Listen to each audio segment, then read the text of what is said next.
Step into the shadows, ladies and gentlemen, where every quiet town hides a whisper, and every whisper may tell a tale. Tonight, we turn our dial to Willow Creek, 1954, a place where the evening paper carries more than baseball scores and society news. Our story begins not with thunder, but with the soft turning of a page in a library, and the discovery that not all books return home. The town of Willow Creek looked just the way you'd imagine a small American town in the mid-50s should. Brick storefronts with striped awnings, a corner soda fountain with red stools, and a courthouse clock that chimed every hour on the hour, rain or shine. Folks went about their days in a rhythm as steady as the passing trains that rattled the station platform. But on one warm April afternoon, something disturbed that rhythm. It happened inside the Willow Creek Public Library, a handsome brick building with tall windows and the smell of old wood polished with lemon oil. Miss Eleanor Price, the librarian for nearly 30 years, made her way through the reading room, checking the tables for forgotten magazines. At the back corner table sat a man she hadn't seen before. He was tall, thin, with a fedora pulled low and a paperback mystery novel in hand. He glanced up only once, just long enough to meet her eyes, before returning to the book. Miss Price remembered him because of his gloves, light gray gloves on a spring day when nobody else wore them. By closing time, the man was gone, but one of the library's prized volumes, a rare collection of speeches by Abraham Lincoln, bound in dark green leather, was gone too. Miss Price locked up that night with her heart pounding. She wasn't certain she'd seen the stranger take it, but she was certain it was missing. And in Willow Creek, nothing ever went missing. The next morning, she telephoned a man who'd helped the town more than once when troubles brewed. His name was Arthur Sterling, retired newspaperman, occasional private investigator, and the sort of fellow people trusted when something didn't sit right. Arthur was in his mid-50s, with iron-gray hair and a manner that mixed curiosity with dry humor. When Miss Price explained about the missing book, Arthur chuckled at first. "A stolen book? Eleanor, the town council will hardly call for a manhunt." But then her voice lowered, filled with unease. "Arthur, it's not just any book. It was donated by Judge Whitmore himself. He said it belonged to President Lincoln's law partner. If word got out, it vanished under my watch. Why, it could ruin the library's reputation." That was enough to stir Arthur's interest. He had known Judge Whitmore, a stern but fair man, now retired to a grand old house at the edge of town. If Whitmore's gift had been stolen, there was more at stake than a librarian's pride. Arthur buttoned his brown tweed jacket, tipped his hat, and walked the few blocks to the library. Miss Price met him at the door, pale and anxious, and showed him the empty space on the shelf where the Lincoln volume should have stood. He bent down, ran a finger across the polished wood, and frowned. "Not much dust disturbed," he muttered. "Whoever took it handled the book carefully." He asked her to describe the stranger, and when she mentioned the gray gloves, Arthur's brow furrowed. Gloves in April, gloves in a library, gloves that left no fingerprints. Before Arthur left, Miss Price clutched his arm. "Promise me, Arthur, you'll find it. I can't rest easy knowing someone walked into our library and walked out with history itself." He promised. But as he stepped into the bright morning sun, he felt the weight of more than just a missing book. For in towns like Willow Creek, every theft was a thread, and once pulled, you never knew what might unravel. Arthur decided his first stop would be Judge Whitmore's home, to let the man know about the missing gift. But as he walked up the elm-lined avenue, he noticed something strange. The judge's front gate stood open, swinging slightly in the breeze. And when Arthur rang the brass doorbell, no one came to answer. Studio microphone, a vanished book, a stranger in gloves, and now a silent house with an open gate. What awaits Detective Sterling inside the Whitmore residence? Stay close, friends, for our mystery has only begun.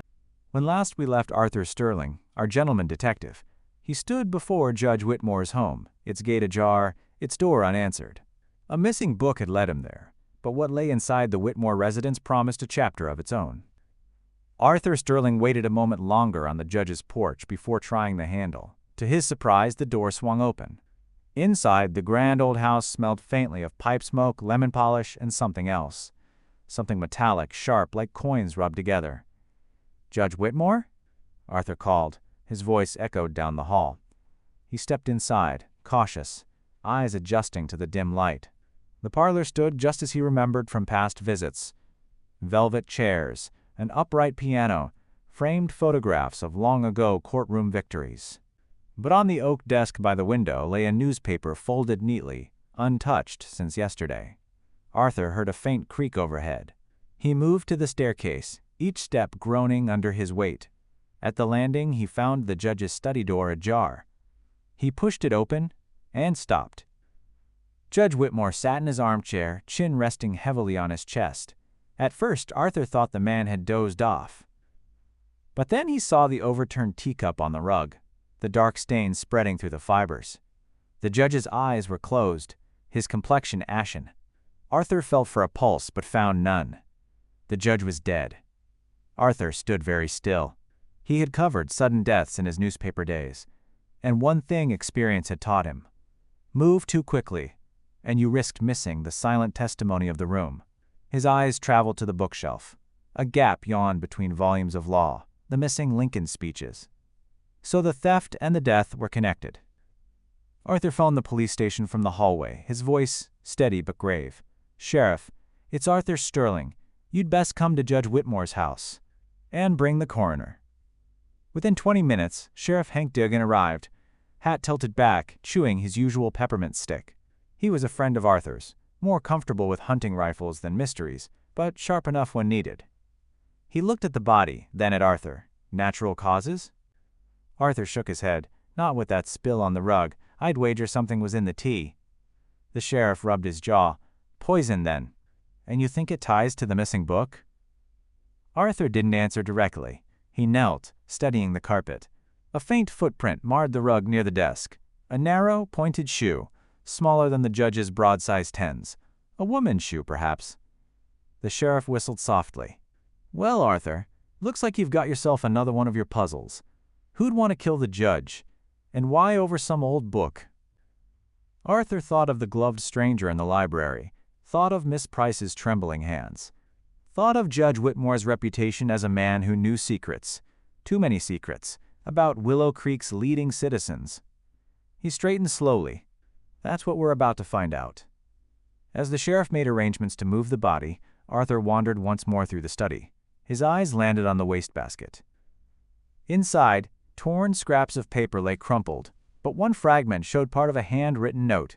He pulled it free and smoothed it out. The words read, "Tonight at the library, midnight. Bring the volume." Arthur folded the scrap carefully and slipped it into his pocket. Whoever wrote the note had lured Judge Whitmore into a dangerous bargain, and now one question loomed larger than the rest. Was the judge killed because of the missing book, or because of what he knew? Studio microphone, a dead judge, a missing book, and a midnight meeting at the library. What secrets were bound in those pages, and who was desperate enough to kill for them? Stay with us, dear listeners, for the mystery deepens. The midnight note in the wastebasket whispered of secrets and danger. As Willow Creek settled under the spring night, Arthur Sterling prepared to keep an appointment that someone never meant for him to attend. Arthur believed in patience, but patience rarely solved a murder. That night, as the town's neon diner sign flickered and the streets grew quiet, he approached the Willow Creek Public Library. Midnight was close. The courthouse clock would soon toll 12. The library sat dark except for a faint glow at one window. Arthur slipped inside through the side door. Miss Price had given him a spare key years ago, when he'd helped her recover some stolen maps. He padded quietly into the reading room. A figure stood by the shelves, lantern in hand. Arthur froze in the shadows. It was not Miss Price. The figure was slender, cloaked in a dark overcoat, face obscured by the lantern's glare. They moved with purpose, scanning the rows, stopping at the history section. Arthur took a step forward. The floorboard creaked. The figure spun, lantern raised, and for a brief second Arthur saw her face. A young woman, sharp features, determined eyes. She gasped and bolted. "Wait!" Arthur called. But she darted for the back exit. Arthur gave chase, his shoes pounding the tiled floor. Out the door, into the night air. She sprinted toward the alley, her footsteps echoing against brick. She was fast, but Arthur was persistent. Just as he gained ground, she dropped something, a folded sheet of paper, before vaulting over a low fence and vanishing into the darkness beyond. Arthur bent to pick up the paper. It was a page torn from a ledger, covered with numbers and initials. Some entries had check marks, others were crossed out. One line caught his eye: LW, Volume Lincoln. LW, perhaps Lincoln Volume, or someone's initials. He returned inside, lantern still swaying where the woman had left it. As he examined the shelves, Miss Price emerged in her dressing gown, hair tied up in a kerchief, eyes wide. "Arthur? What on earth? What are you doing here at this hour?" Arthur showed her the ledger page.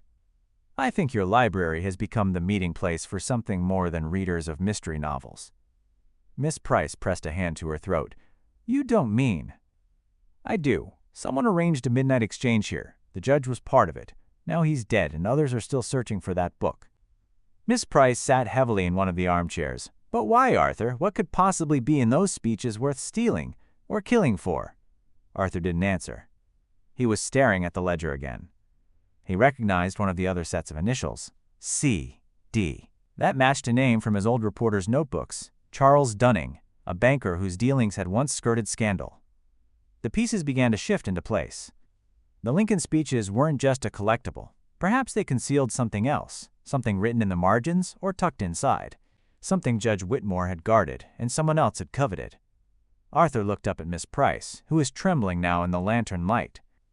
"Eleanor," he said gently, "you'll need to tell me everything you know about how that book came into the library, every word Judge Whitmore ever said about it."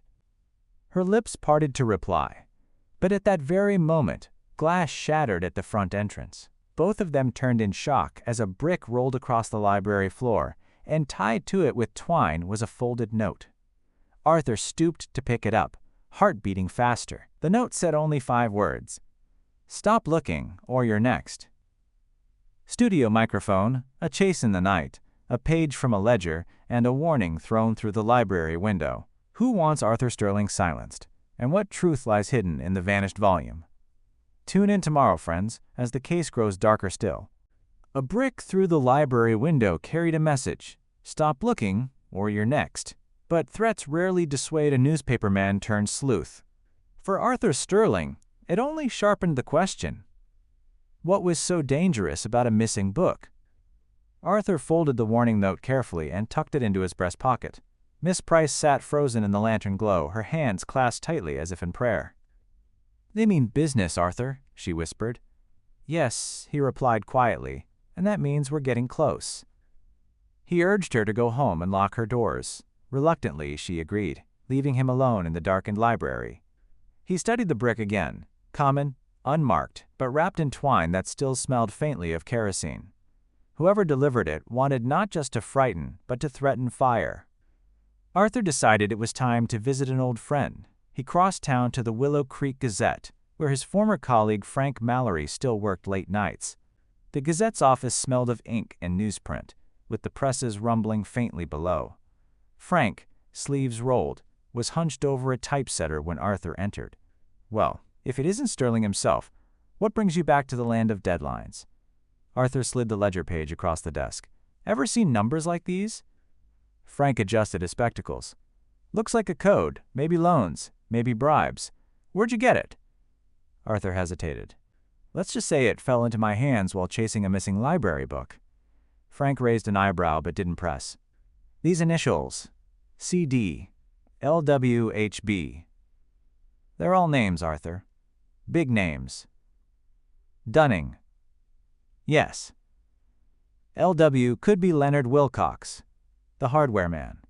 And HB is likely Henry Beaumont, city council." Arthur frowned.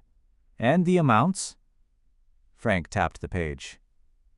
"Numbers too neat for gambling. Could be payoffs. Extortion, even. If Judge Whitmore had this ledger, maybe he was keeping score of who owed what, and who paid." Arthur leaned back. It made sense. A secret ledger hidden in the Lincoln volume, disguised as harmless history. That explained why someone wanted it stolen, and why the judge might have been silenced. But one question gnawed. Who held the ledger now? As Arthur left the Gazette, the street outside was hushed. A lone street lamp flickered, throwing shadows across the sidewalk. He adjusted his hat and began walking, but halfway down the block, he heard footsteps behind him. He turned sharply. A man in a trench coat stood beneath the lamplight, hat brim low, cigarette glowing faintly. "Sterling," the man said, voice gravelly. "You're digging where you don't belong." Arthur's hand tightened on his cane. "That so? Seems to me Willow Creek has more secrets than it knows what to do with." The man flicked away his cigarette. Best let the dead stay buried. Then he stepped back into the shadows and was gone. Arthur walked home in silence, the warning echoing in his ears. When he reached his apartment, he found an envelope slid under his door. Inside was a photograph, black and white, slightly blurred, but unmistakable. It showed Judge Whitmore shaking hands with none other than Charles Dunning, the banker. And in the judge's other hand, clearly visible, the green leather volume of Lincoln's speeches. Arthur stared at it, a chill creeping through him. Someone was watching his every move. Someone with a camera and an agenda. And now, that someone wanted him to know just how deep the roots of this mystery ran. Studio microphone, a secret ledger, a whispered code, and a photograph slipped under the door. Who shadows Arthur Sterling's steps, and how many of Willow Creek's finest names are entangled in the stolen volume? The answers lie just ahead. With danger closing in, Arthur Sterling held in his hands a photograph of Judge Whitmore, Banker Dunning, and the stolen book. Proof, perhaps, that the missing volume was never about Lincoln at all, but about secrets hidden inside. The next morning dawned cool and gray, a drizzle tapping the window panes of Arthur's apartment. He sipped black coffee, staring at the photograph again. Why deliver it to him? To intimidate? To warn? Or perhaps to steer him in a particular direction? Arthur's instincts told him one thing: he needed to speak with Charles Dunning. Dunning's bank occupied the corner of Main and Elm, a proud marble building with brass railings and a chandelier that sparkled above polished floors. Arthur entered, drawing curious glances from clerks in neat vests. Dunning himself sat behind a mahogany desk in the manager's office, broad-shouldered, with a mustache waxed to perfection. He looked up with a smile that never reached his eyes. "Arthur Sterling, haven't seen you since your Gazette days. What brings you here?" Arthur placed the photograph on the desk. "You knew Judge Whitmore. You met with him, ledger in hand." Dunning's eyes flickered, then hardened. "Careful, Sterling. A photograph proves nothing." Arthur leaned forward. "The judge is dead, poisoned, and I think you know why." Dunning's hand twitched toward the photo but stopped. His voice dropped. "If you value your peace, you'll stop prying. Some matters are too heavy for your shoulders." Arthur rose slowly. "Maybe, but when a man dies in his own home, I'd say it's everyone's business." As he turned to leave, Dunning's final words followed him. "Dig too deep and you'll be buried with the rest." Arthur stepped back into the rain. Dunning was nervous. That much was clear, which meant he had something to hide. By noon, Arthur visited Miss Price again. He shared the photograph and the coded ledger. She paled. "Do you think Judge Whitmore kept records of bribes, hidden in that book?" Arthur nodded. "Looks likely. The volume wasn't valuable for its speeches, but for what was tucked inside." Miss Price wrung her hands. "And whoever has it now?" Arthur finished for her. "Controls half the town." They sat in silence until Arthur broke it. "Tell me, Eleanor, did anyone else show unusual interest in the book before it vanished?" She hesitated. "There was, yes, a young woman. She asked to see it a week ago, said she was studying Lincoln's oratory for a college paper. But when I asked her name, she mumbled something and hurried out. I remember her gloves, gray ones, like the man you described." Arthur's eyes narrowed. The same gloves. The same connection. He remembered the young woman who had fled the library at midnight. Could she and the gray-gloved stranger be working together?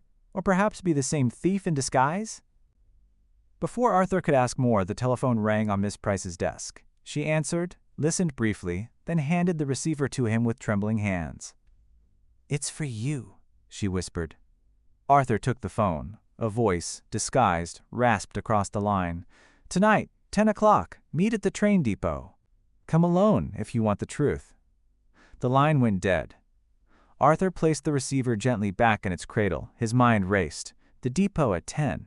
A trap, most likely. But perhaps also the only chance to find the missing book. and whoever was willing to kill for it. Studio microphone, a warning at the bank, a call at the library, and a meeting at the depot. Who waits for Arthur Sterling at 10 o'clock, and will he uncover the truth or walk into the jaws of danger? Keep your dial tuned, friends. Night falls on Willow Creek, and with it comes a summons to the train depot. Arthur Sterling knows the risk. But in detective work, as in life, the most dangerous path may lead to the heart of the mystery. The depot loomed quiet under the dim glow of platform lamps. A few travelers waited for the midnight train, but most of the benches sat empty. Arthur arrived early, scanning faces. At exactly 10, a whistle blew in the distance. A figure stepped out from the shadows near the baggage office. It was the young woman he'd seen at the library, the one who dropped the ledger page. Her coat collar was turned up, her eyes sharp and cautious. "You came," she said softly.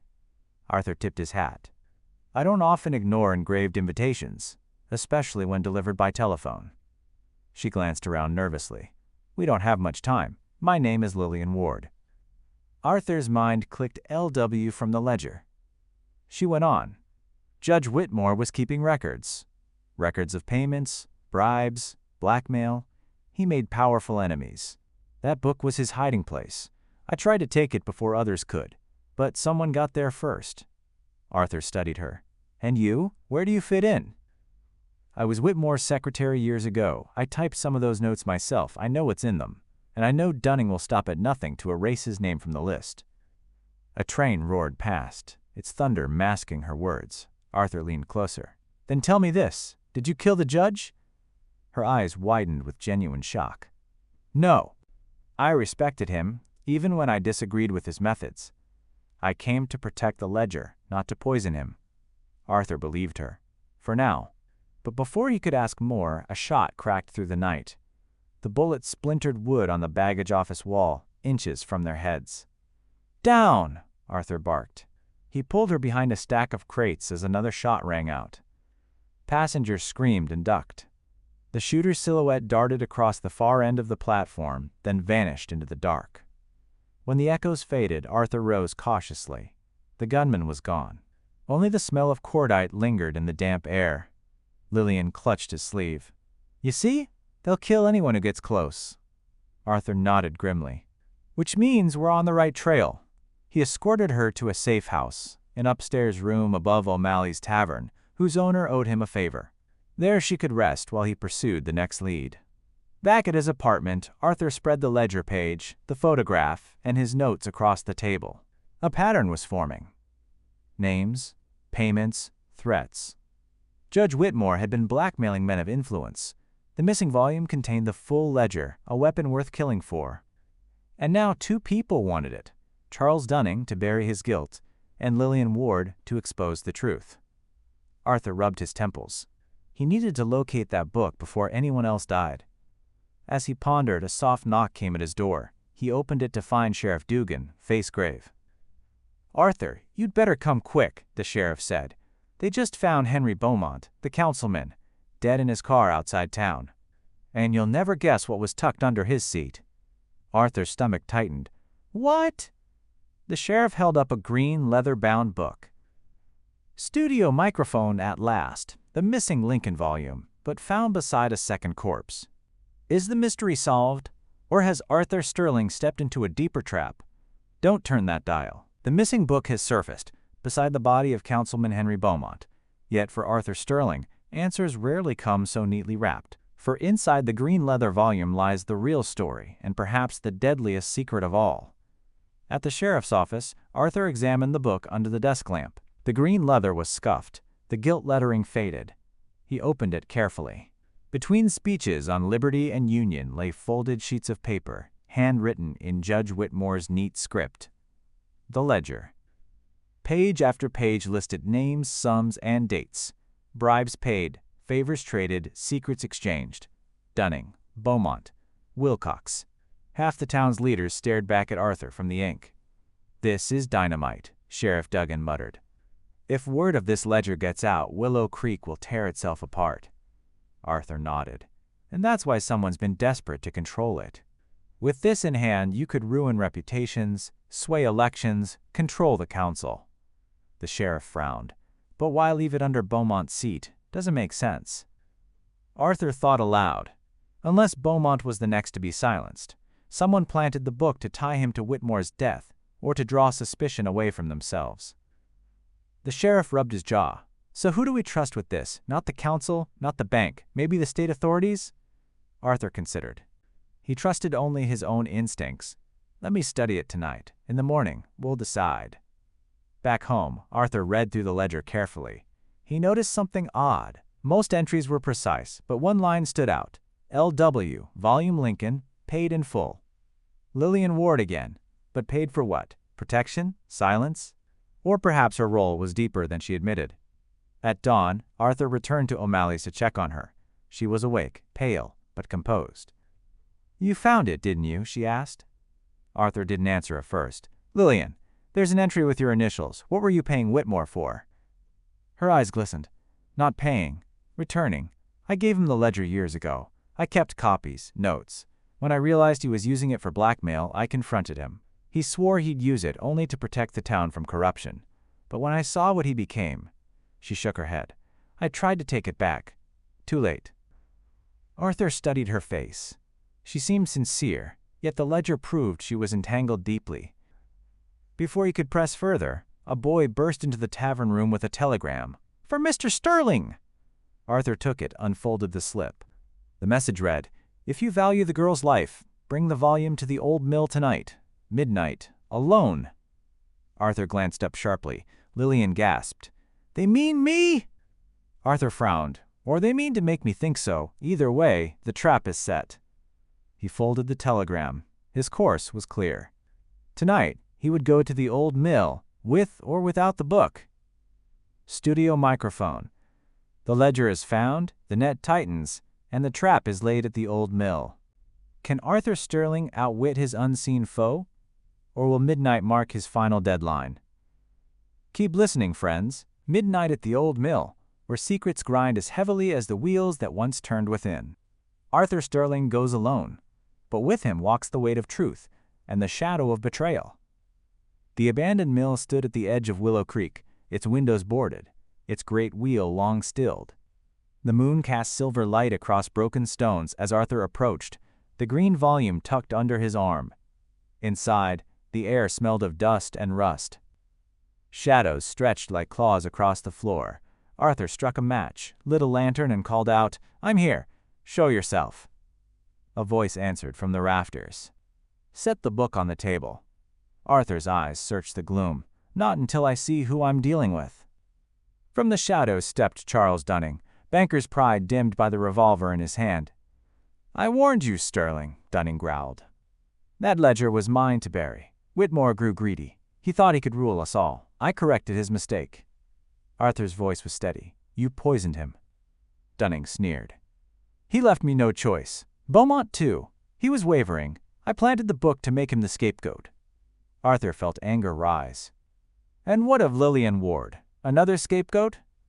Dunning's eyes hardened. She's been a nuisance since the start. She'll share the judge's fate. Arthur set the lantern on the table, his mind racing. He needed a way to stall. Why the gloves, Dunning? The woman in the library wore them. Was she working for you? Dunning smirked. A decoy. My niece. She played her part well. Arthur's pulse quickened. He had trusted Lillian, but now the ground shifted again. Was she victim or accomplice? Dunning waved the revolver. The book, Sterling! Now! Arthur placed it slowly on the table, but as he did, the lantern flame flickered, catching on a rag soaked in kerosene left near the wall. Flames licked upward.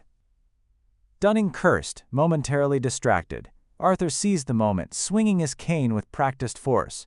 The revolver clattered across the floor. They grappled, the ledger tumbling open, pages scattering like autumn leaves. The fire spread quickly. Smoke filled the air. Dunning lunged for the gun, but Arthur kicked it aside. Then, from the doorway, came a shout. Sheriff Dugan, revolver drawn. Hold it right there. Dunning froze, chest heaving. Arthur coughed through smoke. The sheriff hauled Dunning to his feet and snapped cuffs on his wrists. "Looks like you've ground your last scheme, banker," the sheriff said. Arthur gathered the scattered pages, coughing hard. "Careful, Hank. The whole mill's about to go up." Together they dragged Dunning outside as flames roared behind them, the old mill collapsing in sparks and smoke. The ledger's cover was scorched, but the pages remained intact. As the fire brigade doused the ruins, Arthur stared at the rescued book. The mystery was solved, or nearly so, yet one thread remained: Lillian Ward. Had she been pawn, partner, or deceiver all along? Studio microphone. The banker in chains, the mill in flames, and yet questions linger about the woman in gloves. Tomorrow, friends, the truth will be revealed. The mill is ashes, the banker captured, but every mystery holds a final twist. For Arthur Sterling, the last chapter waits not in shadows, but in the careful turning of truth's final page. The following morning, Sheriff Dugan held Dunning in custody. The town buzzed with rumors, whispers of corruption, blackmail, and the judge's untimely death. Arthur, weary but resolute, went to O'Malley's to find Lillian, but when he entered the upstairs room, it was empty. The bed unslept, the window ajar. She was gone. On the desk lay a note in her neat hand. "Arthur, thank you for believing me, but this is my fight to finish. I must see the ledger to the state authorities myself. Forgive me." Arthur sighed. She had taken her chance to vanish, ledger in hand, or had she? He checked his satchel. The ledger remained inside, untouched. Her note was only cover. Why run, if not guilty? That afternoon, Arthur pieced together the ledger's truth. Dunning had, indeed, blackmailed officials. But Whitmore had not been innocent either. He profited from it, wielded it like a sword. And Lillian, she had been the one to start it all, feeding the judge information years ago. Whether out of loyalty or ambition, she had set the chain in motion. Arthur's conclusion was simple. Everyone had played their part. Whitmore, the blackmailer; Dunning, the murderer; Lillian, the whistleblower turned fugitive. But as the clock struck 6, a knock sounded at Arthur's door. He opened it to find Lillian herself, eyes tired, clothes travel-stained. "You still have it," she said softly, staring at the satchel. Arthur nodded. "You lied, Lillian. You said you wanted to expose corruption, but you were part of it once." She lowered her gaze. "Yes, I typed those ledgers, I delivered them, but I never took money. When I realized what Whitmore was doing, I tried to stop it. I thought if I had the book, I could undo the damage." Arthur studied her. "Or use it yourself." Her chin lifted. "If I wanted power, I'd have taken it last night. Instead, I came back, because I trust you." For a long moment, Arthur weighed her words. Then he handed her a single page from the ledger, Dunning's entry. "The rest stays sealed," he said firmly. "The sheriff and I will see to that. But this page will convict the banker and spare you the burden of the whole rotten book." Tears welled in her eyes. "Arthur, why trust me at all?" He smiled faintly. "Because everyone deserves one last chance to write their story honestly." Studio microphone. The final confrontation nears. The ledger, the girl, the truth. What will Arthur Sterling choose to preserve, and what must be consigned to ashes? Stay with us, friends, for the last chapter awaits.